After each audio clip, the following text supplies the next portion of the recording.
Thank you for joining us for the Upper Peninsula Publisher and Authors Association virtual conference presentations. Jansina is the owner of a non-traditional publishing company, Rivershore Books, and is a self-published author of 3 novels and 2 short stories. She is based out of Minneapolis, Minnesota, and is pleased to be a member of UPPAA. For me, but I was very proud of it, and I showed it off to everyone, and here it is. It wasn't great, but her encouragement helped spark my dream to publish my own books, and in 2011, I did write and self-publish my first novel. While I was working on that, I realized that there are not that many, or there weren't at that time, affordable options for publishing help, so I ended up doing it all but editing on my own, and that also sparked me to create my non-traditional publishing company, Rivershore Books, which we charge for our time, but we don't take rights or royalties, and I try to keep it affordable. And with that, I've helped publish more than 100 books for other people. So today I'll go over the timing of self-publishing, do-it-yourself options authors have, what costs you can expect to pay, what to avoid, and best practices. My math professor in college told me that she almost became an author, but one of her professors used her paper as an example of what not to do. They didn't realize she was in the class at that time, and that crushed her dream. So I want to be a place of empowerment and support for authors, so any examples that you see in the handout PDF or in this slideshow are my own. Every book's journey is different, and this might not match exactly your process, but I found it to be a good starting point. So the first step, of course, is to write the book. How many of you have already written a book? Awesome. That's great.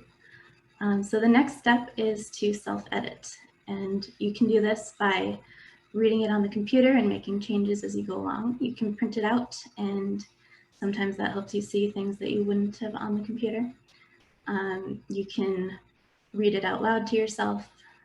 For my first book, when I edited it, I went through it at least 5 times, and editing actually took longer than writing it did. But when I was able to read through it without finding any errors, that's when I knew that it was ready for my editor. If you look on page 2 in the handout, and I'm assuming you all have that PDF, there's a self-publishing checklist, and that includes sections of the book that you might want to include, such as a dedication, a conclusion, author bio, and then also the steps in the process. You can use that checklist as it is, or if you have parts that you want to add to it or take away from it, you're welcome to revise it and just use it as a guide.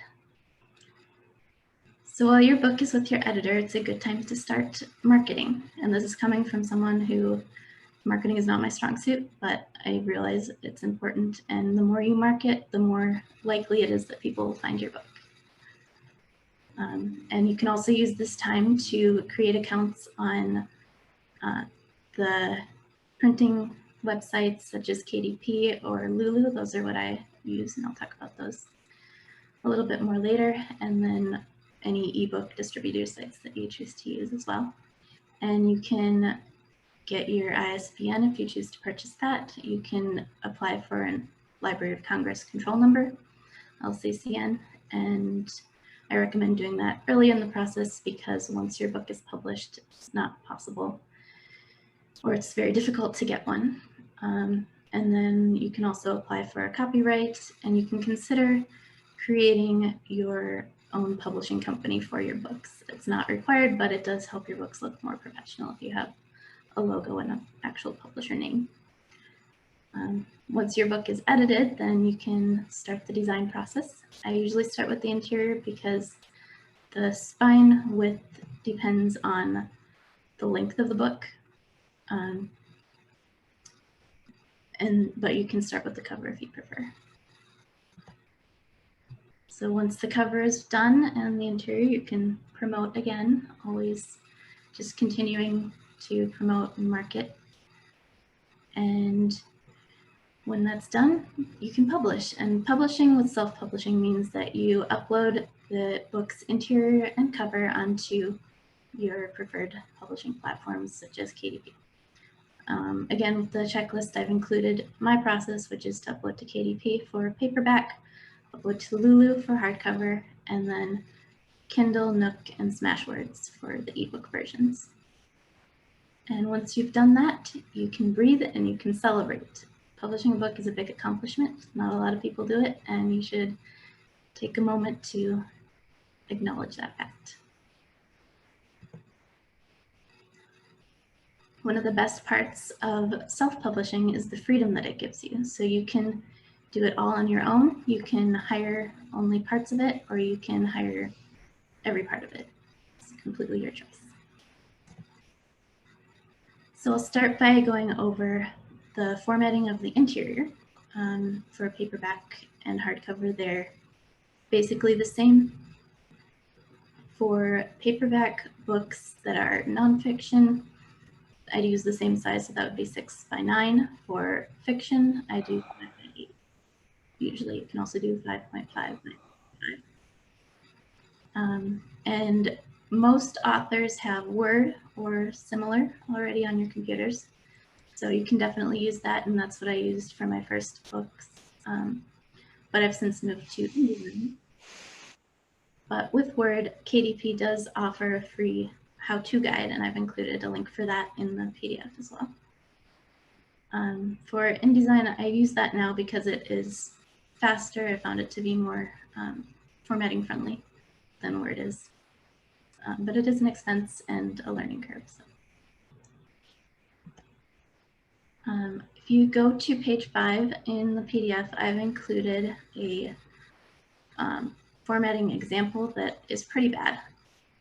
So I'd like to go over that with you guys and talk about what could be different in this and how we could improve it.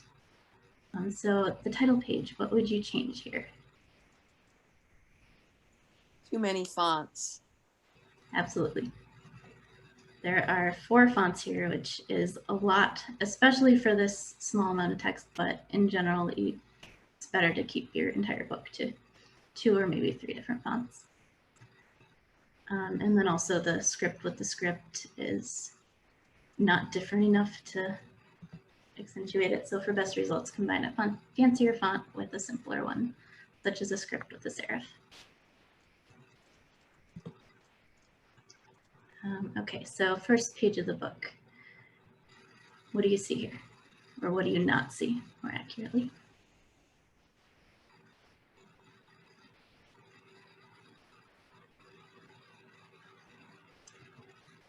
Okay, so generally the first page would have the copyright page rather than the body of the book. So that's missing, and I've got an example of it here. Your language might be different in yours. This is what I use, but each copyright page will have the book title, the copyright year, the author name, the ISBN, and publisher info if you have that.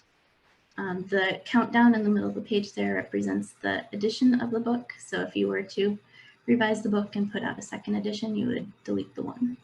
If you put out a 3rd edition, you would delete the 2, and so on. The other thing here is that books should begin on an odd numbered page. So when the print book is open, the first page will show up on the right. Should be here.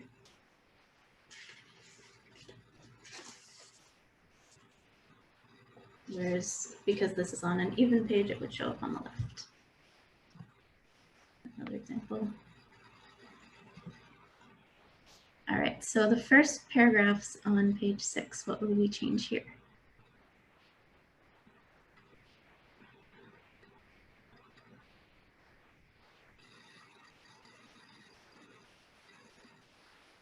The second sentence has to go up. Yep, either up or it needs to be indented. You're right. And then also the margins here are pretty large. So ideal margins would be between 1/4 and 3/4 of an inch, and these are 1 inch, so they're pretty big. You also want to be careful of too small of margins because you want when you open the book to not have your thumb cover the text. And also you want to be able to see in the spine shadow here. And then also indents are generally a 1/4 inch, but whatever size you choose, they should be consistent throughout.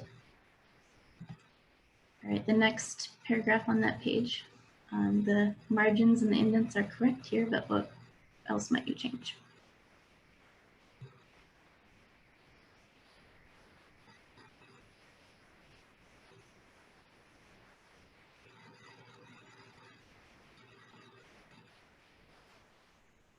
Justification looks a bit funny to me. Exactly. So left justified is what we're looking for, and that would help avoid the ragged right that you see on the right side here. It leads to cleaner lines and just looks more professional. All right, moving to page 7. What do you see about these first 2 paragraphs?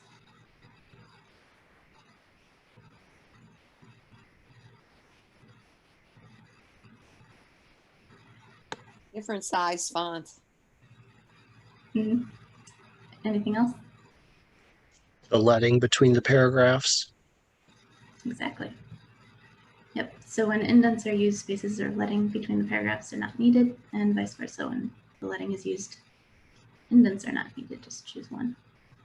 Generally, for fiction, I use indents. For nonfiction, it can be either. And then, as Carol, I believe, pointed out, the 2 paragraphs are in different fonts. So you want to make sure that the same font is used throughout. If you do want to use a different font to set aside something, such as a handwritten note, then you can, but I would suggest using a very different font for that to actually emphasize it. Did you say you use indents for fiction and no indent for nonfiction? Yeah, so indents for fiction, and then nonfiction, I have used both, so Oh, the other.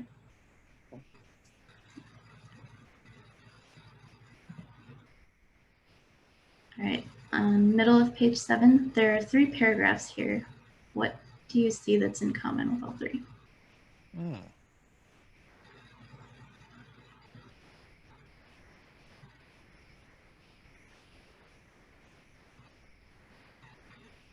They're all indented and they're all justified. Mm-hmm. Anything else? script and non-script. Mm-hmm. Too many fonts. Yep. They are all very hard to read.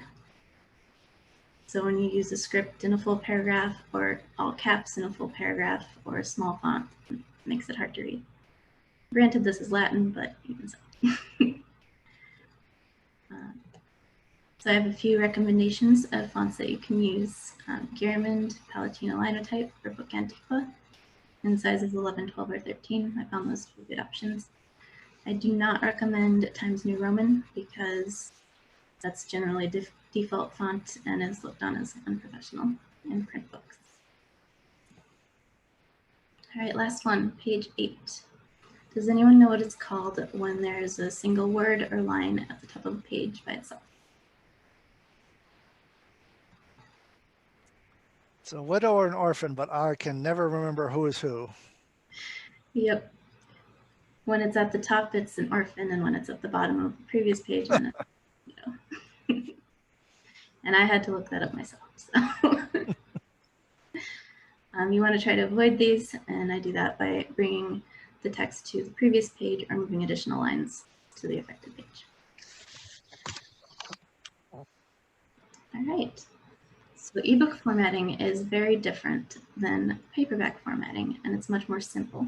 And the reason for that is because e-readers allow readers to change their font size, style, page color, page size, everything. And the formatting for an ebook, you want to avoid getting in the way of that functionality.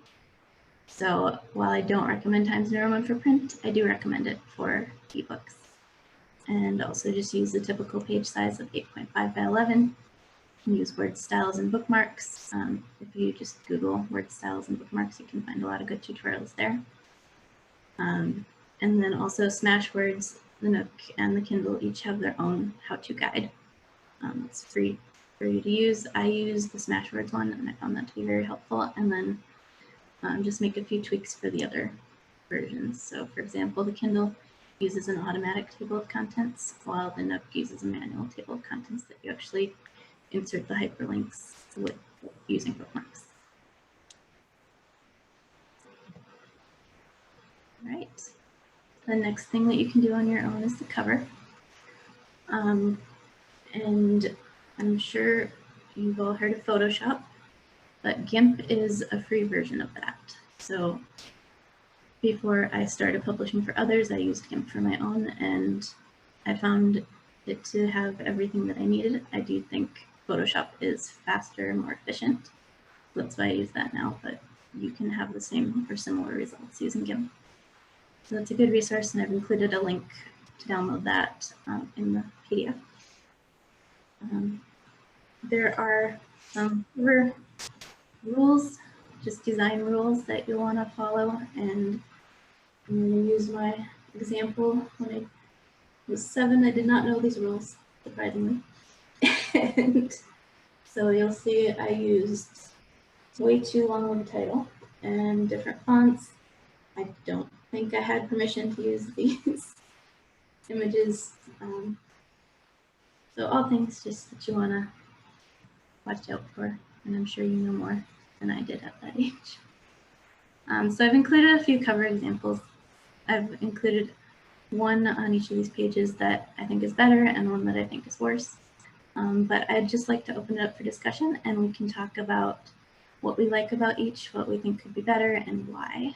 And I put these together pretty quickly. I won't be offended by anything you say, so tell me what you think.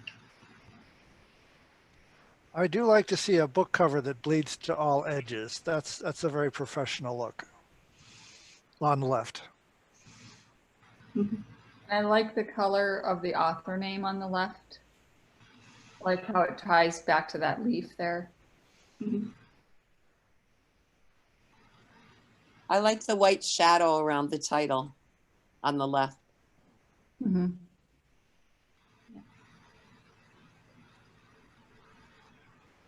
I can't read the title on the right.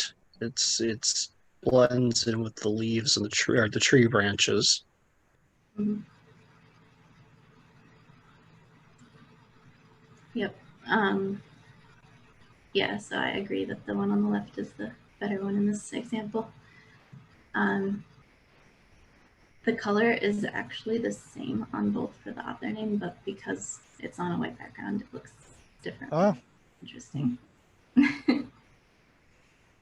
And then, yeah, the title on the dark background, dark on dark, you can't read it at all. And then the other thing is that this book on the right title is, the letters are separated out, so they call that either kerning or something else. A technical term that I'm not going to remember right now, but one of it is that when you would write that out by hand, those letters would be connected, so that when you put it in a print, you want to make sure that they're connected as well. All right. What about this one? What do you like? What do you not like?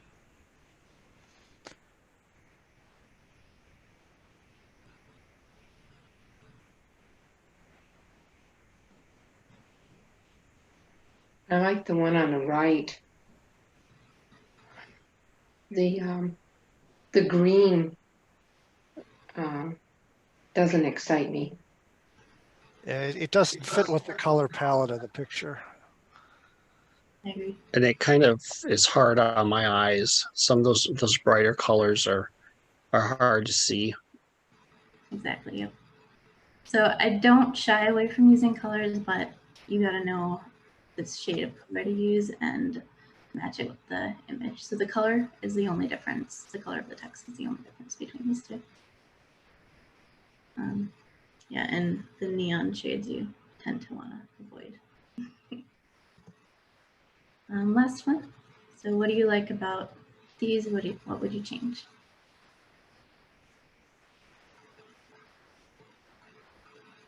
I like the one on the right just because it's more simple.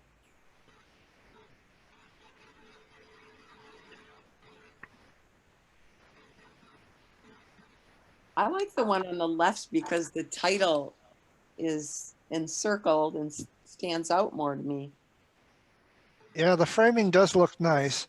I might try something a little non-traditional and put the author name in the lower right corner, see how that looks. Good idea. I prefer the one on the right just because it is more simple, and while I like the flowers on their own, I don't think they go with the picture that was used. So I might do a cover with the flowers encircling the title, but without the ribbon on the bottom.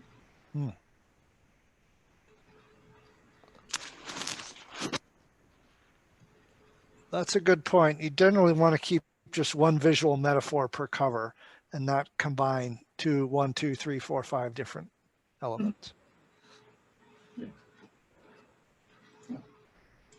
Yeah, so moving on to editing. This is the one part where I'm gonna tell you I do recommend hiring someone. But we can talk first about editing your own work. And I've already touched on this a bit, but first drafts are imperfect. Mine always are. And I don't know anyone whose aren't, and that's all right. That's gonna be expected. I recommend stepping away for a while. Fresh eyes can help.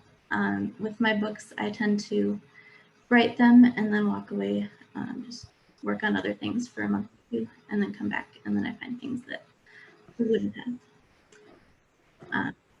As I mentioned, you can read it out loud or print it to catch more typos. With my first book, I kind of rushed through the process, and I was so excited to see it in print. So I did edit it a bunch of times, like I said, but even so, when I got it, it was full of typos and errors that I wanted to fix on almost every page. So printing it out also helped with seeing those things and that. Take your time. And then finally, hire an editor. I do recommend this because that second set of eyes can be your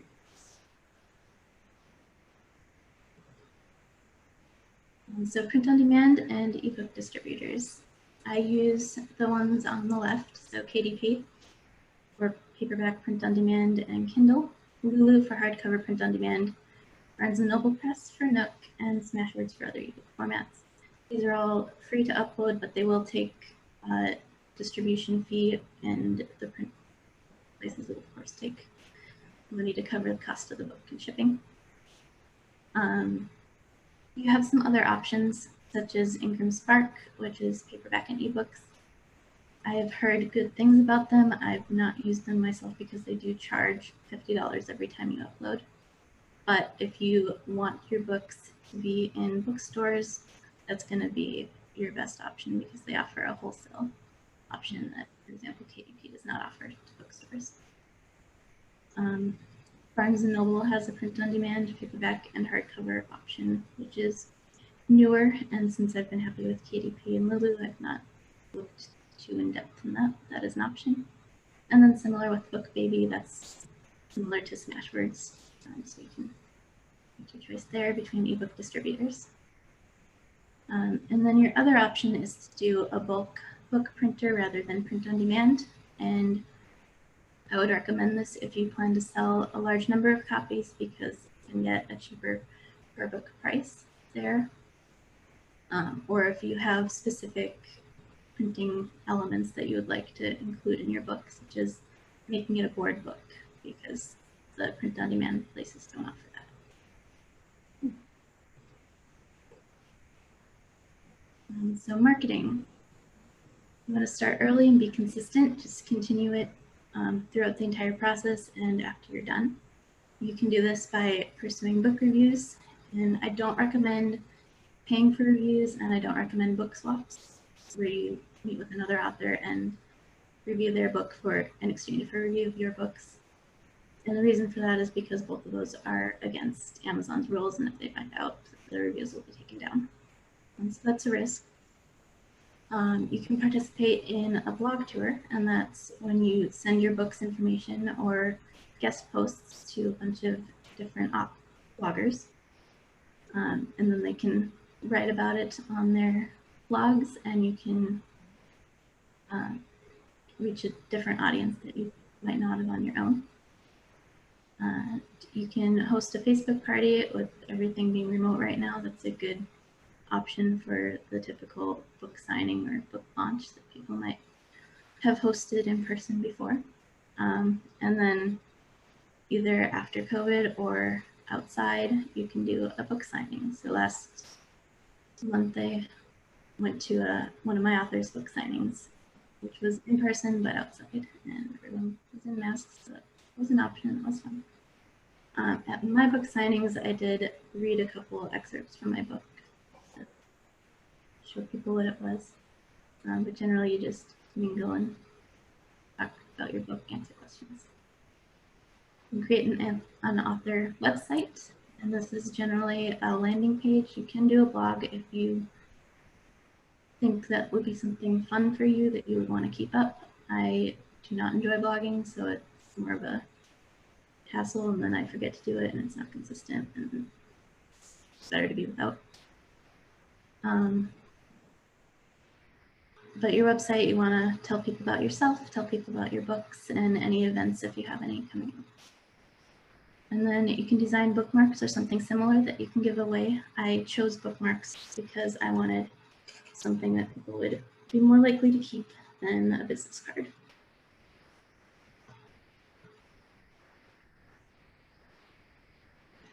So when I published my first book and started looking into the different costs for things, it was going to cost thousands of dollars at that time.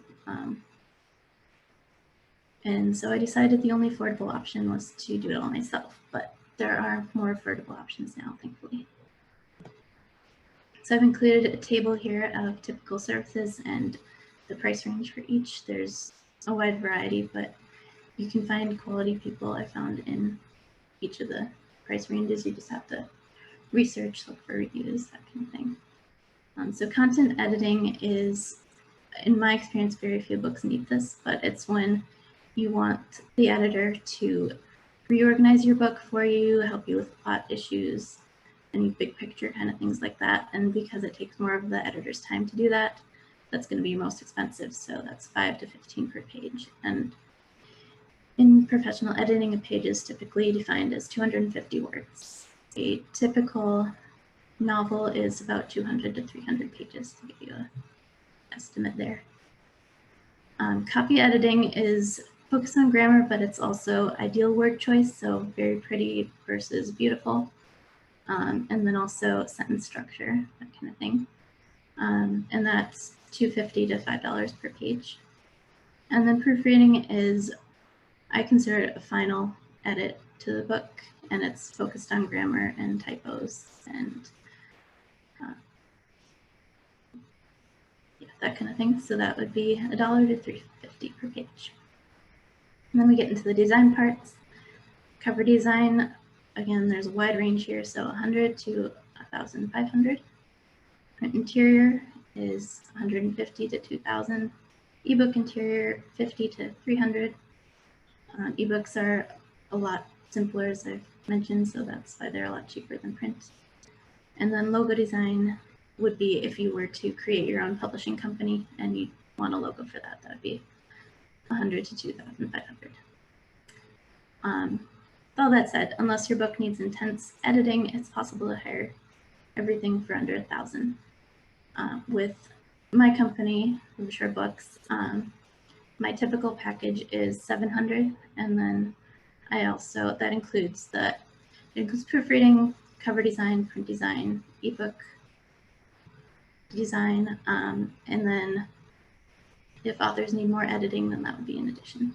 But I charge $5 per page for content editing and $3 per page for copy editing, and $1 per page for proofreading. So additional costs are ISBNs. Each of these sites, like KDP, Nook Press, etc., offer free versions of ISBNs, but these will list that site as the publisher rather than you. So if you want to be listed, then you buy them from Bowker, which is my identifiers. I've included that link in the PDF. And they charge $125 for one, $295 for 10, and so on. They have bulk options as well. If you plan to publish multiple books, the bulk options are going to be more affordable for you in the long run. When I publish, I do use paid ISBNs for the print version, so for paperback and hardcover, but for ebook, I use the free because people are more likely to be searching with the ISBN if it's a print book. The copyright is $45. It's not a required step because the law is that as soon as you write it down, it's copyrighted to you. However, if you were to get into a legal battle, it's very hard to prove that without actually registering the copyright.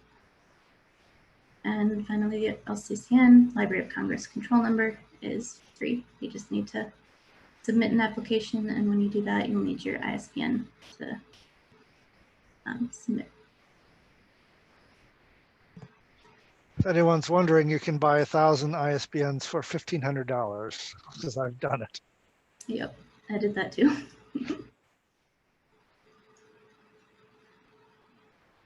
Right, so last section is what to avoid and best practices. I'll start with what to avoid because I always like to end on a positive note. So as we've discussed, rushing, you don't want to rush the work here. Take your time. Decision by committee is if you're working with a graphic artist or if you're designing it yourself. If you ask a group of people, they're all going to have different opinions on the parts they like and the parts they don't like. So while it's important to consider what your intended audience would like, you also want to consider what you as the author want for the design. As I've discussed, waiting to apply for a Library of Congress control number, because for whatever reason, once your book is published, they won't let you apply for that anymore. If they decide to include your book in the Library of Congress, they'll give you one. So there are companies that will take royalties and there are companies that will take upfront fees. And either option is fine. Traditional publishers take the royalties. Non-traditional hybrid publishers take upfront fees. What you want to avoid is a company that both takes royalties and charges upfront fees. I think that's charging you twice. You also want to avoid giving up too much of your book rights. Traditional publishers will take rights, but usually it's for a set period of time and then give them back. I'm sure that depends on the publisher and depends on the author what you're willing to give up. I believe that books belong to their authors. And you want to avoid leaving marketing until the end. Like I've gone over, you want to start that early and continue it throughout. And don't try to do everything at once. That's just going to stress you out. So take your time and do things one at a time. Best practices. Breathe and enjoy the process. The checklist on page 2, you can use that or create your own, and that'll give you a step-by-step for each part of your process. And you want to mark it early and often. Research anyone you choose to hire. If they don't have reviews, that's not necessarily a bad sign. If their work is good, looks good to you. But if they have bad reviews, of course, that's a bad sign. There's also a website, and I did not include this, but I can send it out, that reviews publishers so they can tell you if they're bad choice to use or not. Don't hesitate to compare estimates for editing and design. An estimate is not a commitment, but just be upfront with people that you're talking to that you're not ready to commit yet until you are. And acknowledge the work that you've already put in. Writing on its own is hard sometimes, and it's a lot of work. And so you should just acknowledge that you've put in that time already. And finally, celebrate your accomplishment. Publishing is a big deal, and not a ton of people do it. And so you can consider yourself part of the special group and celebrate that.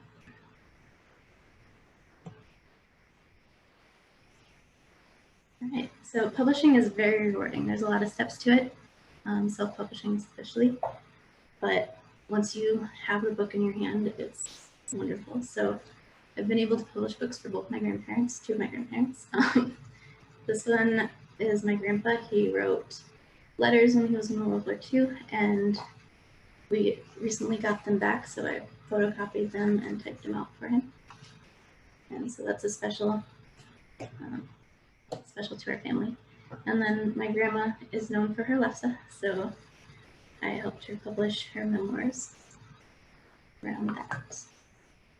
And then my own books. When you are able to hold your book in your hand, there's no better feeling, in my opinion. There's no feeling like that. I'm sure there's better feelings. Yeah, so there's many steps, but it is worth it. Are there any questions?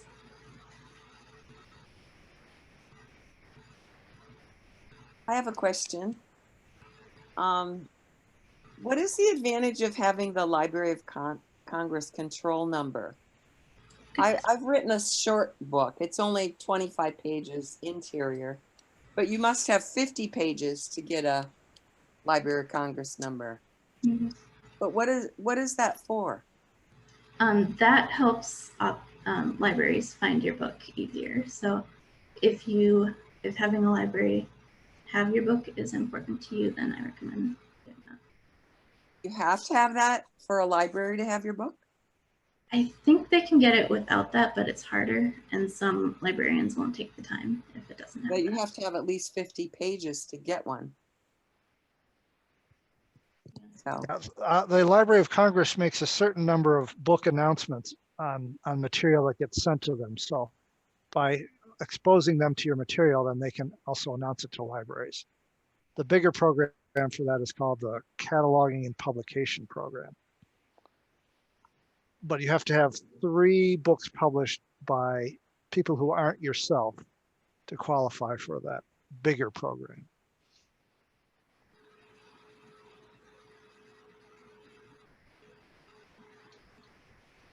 I have a question.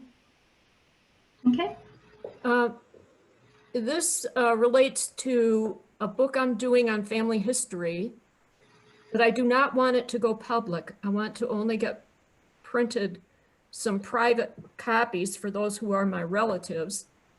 So I wondered if you have some advice about the best way to do that, because I go way back. Like I used Lulu maybe 10 years ago. And I think back then you could get copies that never went public. You can't do that on KDP anymore. I mean, when it was CreateSpace, I could do things that I only wanted private copies of, and it never went on sale publicly. So I was feeling good about that. But then they now merged all that into the Amazon KDP platform. And so I'm thinking that's not going to be the way I go because of privacy issues. Yeah, like you said, KDP used to let you when they were CreateSpace, but you can do it up to the draft stage, but then all your copies will have proof on the cover. So I wouldn't recommend that. So Lulu still does have a private option that you can do there. So okay, yeah, okay. So Lulu, we can still go there and get it privately done and not have to have the whole world read your family's history, right? Yeah. Good, thank you. That may be the case for Ingram Spark, because I know Ingram Lightning Source allows non-distribution. You'll have to check it. Yeah, I kind of like checked into that a little bit, but as soon as she said $50 to do the upload, I'm going like, I don't think I need to do that. They run specials though quite often where it's $0. And I think usually there's one in January because it's tied with NaNoWriMo. Okay. So watch for that. I think Barnes and Noble might also do that, where you can just print private copies. And I honestly, in your case, Donna, I would just go to a regular printer and ask them to print it for you. I thought Tyler, I did look into that, but guess what? It was twice the price that I could get from Lulu or, you know, I'm not going to go to KDP, but if I were to go there, but it's like way more expensive. Okay. The make break is probably around 500 to 750 copies where you want to do offset printing instead of print on demand. Well, you know, even the digital printing that they do at like different sites and different companies that I've looked at and worked, one of which I've worked with before, but they want a lot more money. Like when I put in and asked for a quote, they're telling me, you know, $7 or $8. And if I go to Lulu and put in the same thing, then they're telling me $2 to $3.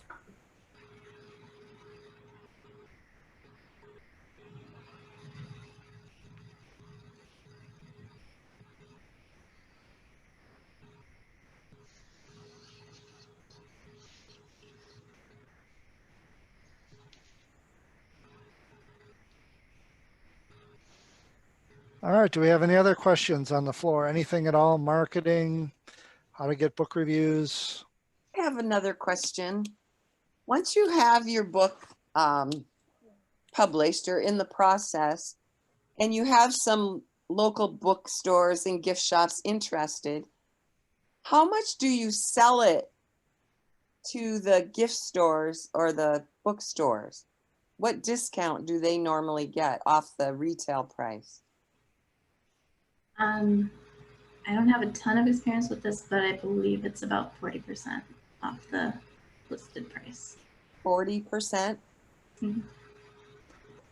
I do mine for half off, but that's not, it's up to you, basically. Yeah, most places want 40%. In the past, there were some places I knew of that would do 20 or 30.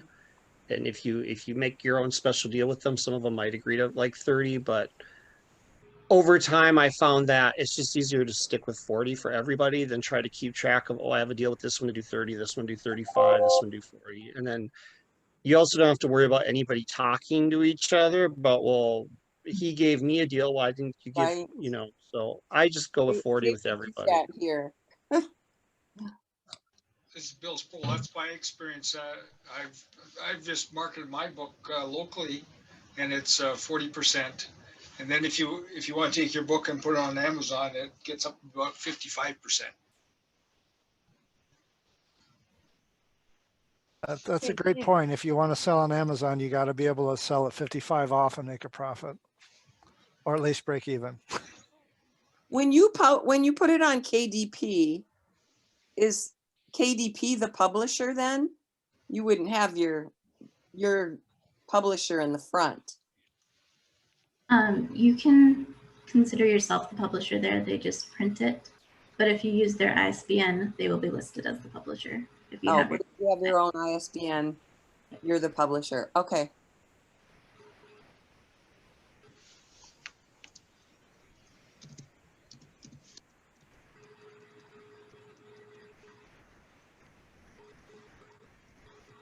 All right, additional questions? Anything? Well, Jansina, I just want to ask you about your own the books that you publish for other people. So do you do everything yourself, or do you have like people who do cover design or interior design that work with you? I mean, do you have like a team of people, or do you do everything yourself? I do have some contractors that will work with me if I get busy, but generally I do it myself.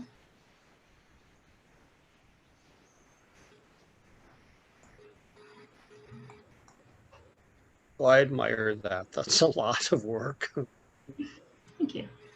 It's a passion of mine, so I enjoy it. Where are you located, Jansina? I'm in Minneapolis, Minnesota. Oh, okay. I had one question. You said you had a typical length for a novel. Is there like a word count or size that you really think you should avoid? I tend to get long-winded in my stories, and I've been editing one for years trying to get it down smaller, but I don't know 250 words is outside of my reach. I mean, do a 500. Can you do anything with a 500-page book now? I know that's on the Yeah. edge of too long, but It's really going to depend on your reader. If you're going for a young audience, then you want to go shorter, but a lot of readers actually prefer longer books. So there's not, to an extent, I would say there's not an upper limit. I know KDP has, they won't publish books over 1,000 pages, so be aware of that. But 500 is not too long. are there tricks to try to mess with the margins and try to make it not look so gigantic? I mean, you don't want it to be so big that someone's afraid of it, I guess. But. Yeah, I actually recommend wider margins for the longer books because the spine shadow is bigger there, so you need to be able to read the inner part of the book. So I don't recommend changing the margins to play with that too much. I would also say that it depends on the genre of book you're writing too. Like if you're writing science fiction or fantasy, people expect longer books than other genres.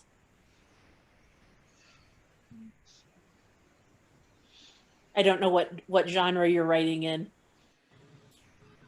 I guess it'd be kind of a dystopian fantasy sort of thing, I guess.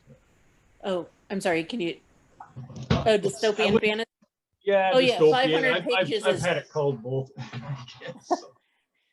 Dystopian fantasy, 500 pages usually not an issue. Fantasy, at least in my experience, fantasy and science fiction, actually you can get away with longer books than most other genres. I mean, if anyone else wants to disagree with me, feel free, but look at Brandon Sanderson. I'm halfway through on his right now. Yeah, that's his where I newest noticed the one. really small margins, and I thought, oh, maybe that's what he's doing. But well, it's he's also got 1,100 like pages long, you know. Yeah, he's also got like a 2,000 page book, so Yeah. his newest one. So, but yeah, that I would say is something. Genre makes a big difference. Most mysteries aren't that long, but science fiction and fantasy tends to be longer. How about those of you who are editors out there? If some of the 500-page book came to you and wanted some editing done, I mean, is that something that would be something that would scare you away, or? It wouldn't scare me. I just I do work as an editor, and I do science fiction and fantasy, and that's why I said that just a lot of people sometimes get hung up in the details with building a world where they forget about the story. And just take your I highly suggest going through content editing or a developmental editor first before doing copy editing. Well, do that anyway, but doing because that tends to be the biggest issue I find. And Tyler also edits as well. He can probably disagree with me on this, that with fantasy and science fiction, people tend to get hung up on building the world and getting lots and lots and lots of cool detail, but we don't need all the cool details. Sometimes the story gets lost in there. Yeah, I would agree with that. And I'm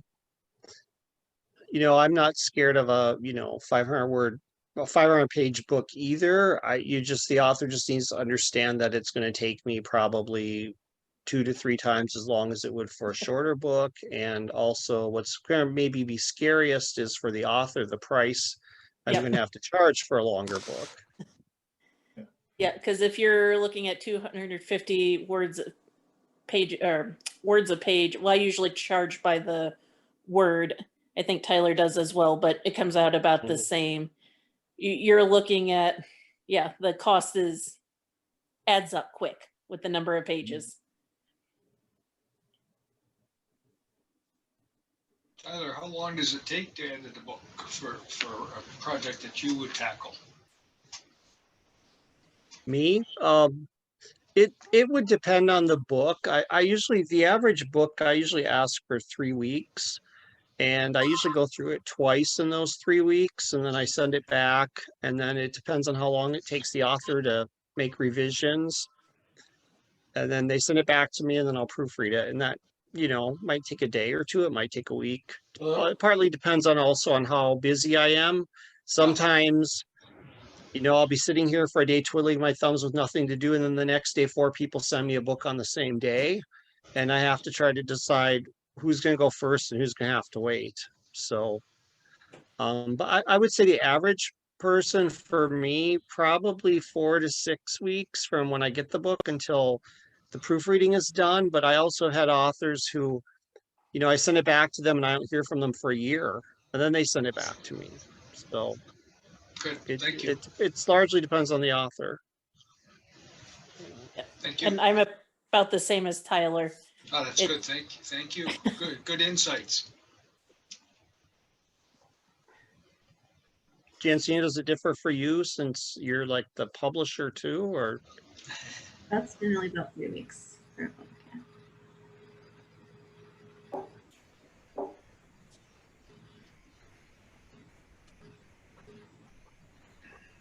All right, well, thanks everyone. This has been a nice wide-ranging discussion, and we hit on a lot of issues that are dear and near to everyone.